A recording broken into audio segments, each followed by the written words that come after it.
اور ایک رواج جو ہے ہمارے انڈو پاک میں یہ بھی نظر آتا ہے کہ رونے کا، اور اس کو گویا کہ صدمے کے اظہار کا یا صدمہ پہنچنے کا ایک میٹر تصور کیا جاتا ہے کہ جو جتنا روتا ہے گویا اس کو اتنا صدمہ ہوا، اور بالعموم عورتوں میں یہ جو ہے یہ رواج پایا جاتا ہے۔ اور جب کوئی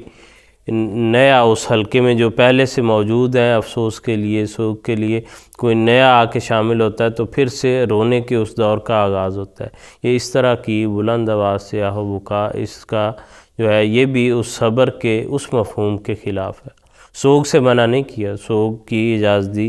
بلکہ کہا کہ 3 دن سوگ جو ہے وہ منایا جا سکتا ہے، منانا چاہیے، لوگوں کو بھی جاننا چاہیے بیٹھ کر، جیسے خان صاحب نے ذکر کیا کہ اس کی جو ہے اچھی باتیں ان کا ذکر ہو، اس کی جو دینی خوبیاں ان کا ذکر ہو، اس کے تقوی کا ذکر ہو، اس کے اللہ تعالیٰ کے احکامات کی پابندی کا ذکر ہو، لیکن اس سے زیادہ کا جو ہے وہ اجازت نہیں دی گئی کہ اس سے زیادہ کا جو ہے وہ سوگ منایا جائے، سوائے اس کے کہ عورت کے لیے کہا کہ وہ اپنے خاوند کی وفات پر جو ہے وہ 4 مہینے 10 دن کا۔ اس ضمن میں وہ حدیث بھی ہے کہ حضرت ام حبیبہ رضی اللہ تعالیٰ عنہ کے بارے میں آتا ہے کہ آپ کے والد یعنی حضرت ابو سفیان رضی اللہ تعالیٰ عنہ کی جب وفات ہوئی تو جب 3 دن وفات کو گزر گئے تو چوتھے دن آپ نے ایک خادمہ سے کہا کہ مجھے خوشبو جو زرد رنگ کی ہوتی تھی، خواتین کے لیے اس زمانے میں خوشبو جو ہے وہ اس کی یعنی کہ خوشبو نہیں ہوتی تھی بلکہ وہ نظر آنے والی ایک خوشبو ہوتی تھی، ایک رنگ بھی تھا اور خوشبو بھی تھی کسی حد تک۔ تو آپ نے فرمایا کہ یہ مجھے خوشبو لگانے کی قطعاً حاجت نہیں ہے، لیکن میں نے حضور صلی اللہ علیہ وآلہ وسلم کے اس حکم کو پورا کرنے کے لیے جو میں نے آپ کو فرماتے ہوئے سنا تھا کہ عورت کے لیے اپنے خاوند کے لیے 4 ماہ 10 دن کے لیے اس کا جو ہے سوگ کرنا جائز ہے، اس کے علاوہ کسی اور کے لیے 3 دن سے زیادہ سوگ کرنا کسی کے لیے، کسی بھی عورت یا مرد کے لیے جائز نہیں۔ پھر اسی قسم کا ایک واقعہ حضرت زینب بنت جہش رضی اللہ تعالیٰ عنہ کے بارے میں بھی آتا ہے کہ آپ کے بھائی کی وفات ہوئی تو آپ نے بالکل اسی طرح عمل بھی کیا اور فرمایا، اور اسی طرح حضرت ام عطیہ رضی اللہ تعالیٰ عنہ کے بارے میں بھی آتا ہے۔ پھر ایک اور روایت جو حضرت ام عطیہ رضی اللہ تعالیٰ عنہ بیان کرتی ہیں کہ آپ نے فرمایا کہ ہم نے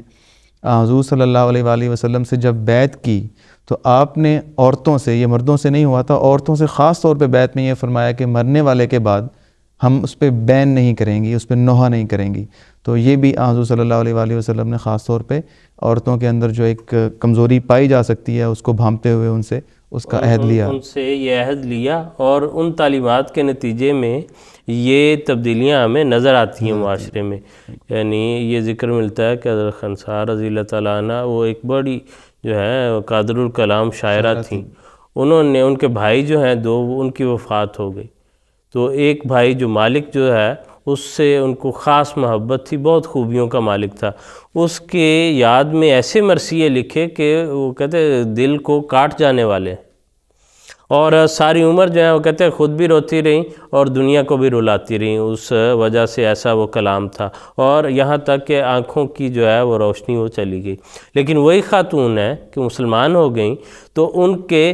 3 بیٹے غالباً 3 یا 4 بیٹے ایک جنگ میں شہید ہو گئے، تو ان 4 پر انہوں نے جو ہے وہ ایک آنسو نہیں بہایا۔ تو یہ جو ہے یہ تعلیمات حضور صلی اللہ علیہ وسلم نے یہ چیزیں جو ہیں وہ معاشرے میں عملاً پیدا کر کے دکھائی ہیں، وہ انقلاب جو ہے وہ معاشرے میں پیدا کیا ہے، اور اسی چیز کو جو ہے وہ دیکھنے کی اور فالو کرنے کی ضرورت ہے، کیونکہ موت ایک ایسی چیز ہے جس سے مفر نہیں، جس سے چھٹکارا نہیں، تو اگر وہ اسی طرح ہے تو انسان کیوں نہ اس سے جو ہے وہ فائدہ جو حاصل ہو سکتا ہے ممکنہ وہ حاصل کرے۔ سنن ترمذی کی ایک حدیث ہے کہ اللہ تعالیٰ فرشتوں سے یہ پوچھتا ہے جب وہ جاتے ہیں کہ کیا تم نے جو ہے قبضتم ولد عبدی، میرے بندے کے بچے کی جو ہے وہ جان قبض کر لی ہے؟ تو کہتے ہیں نام،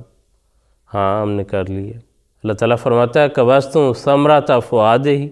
اس کے دل کے پھل کو، اس کے جگر گوشے کی جو ہے وہ تم نے روح قبض کر لی ہے، جان لے لی ہے؟ کہتے ہیں ہاں۔ اللہ تعالیٰ فرماتا ہے کہ اس پر میرے بندے نے کیا کہا؟ فرشتے بتاتے ہیں کہ حامدہ کا، تیری حمد کی، واسترجع، اور انا للہ و انا الیہ راجعون پڑھا۔ تو اللہ تعالیٰ فرماتا ہے کہ ابنوا لی لے عبدی ھذا بیتن فی الجنت، میرے اس بندے کے لیے جنت میں ایک گھر بناؤ، وسموہ بیت الحمد، اور اس گھر کو بیت الحمد کا نام دو۔ بچہ وہ جو فوت ہو گیا، وہ انسان مومن ہو یا کافر ہو یا مشرک ہو، دہریہ ہو، یہودی ہو، عیسائی ہو، کسی کے ہاتھ میں یہ طاقت نہیں کہ وہ موت سے اپنے کسی عزیز کو یا خود کو بچا سکے۔ تو اگر یہ ساری چیزیں ہونی ہی ہیں تو ایک مومن آدمی جو ہے اس کے متعلق یہ ملتا ہے کہ اس کے کام عجیب ہیں، کہ اس کو خوشی پر جب جو ہے اللہ تعالیٰ کا شکر کرتا ہے تو تب بھی جزا ملتی ہے، اور اگر غم پہنچے اور اس پر وہ صبر کرے اور اللہ تعالیٰ کی حمد کرے، اس کی تعریف کرے، اس کی رضا پر راضی رہے، تو تب بھی اس کو اجر ملتا ہے، اس کو جزا ملتی ہے۔ تو یہی ہمارے لیے رہنمائی ہے، یہی تعلیمات ہمارے لیے اسوہ ہیں کہ اگر ایسا موقع زندگی میں انسان پر آ جائے تو اس کے پیش نظر اللہ تعالیٰ کی رضا ہمیشہ ہونی چاہیے، اور اللہ تعالیٰ کی رضا مل گئی تو سب مل گیا۔ السلام علیکم ورحمۃ اللہ وبرکاتہ۔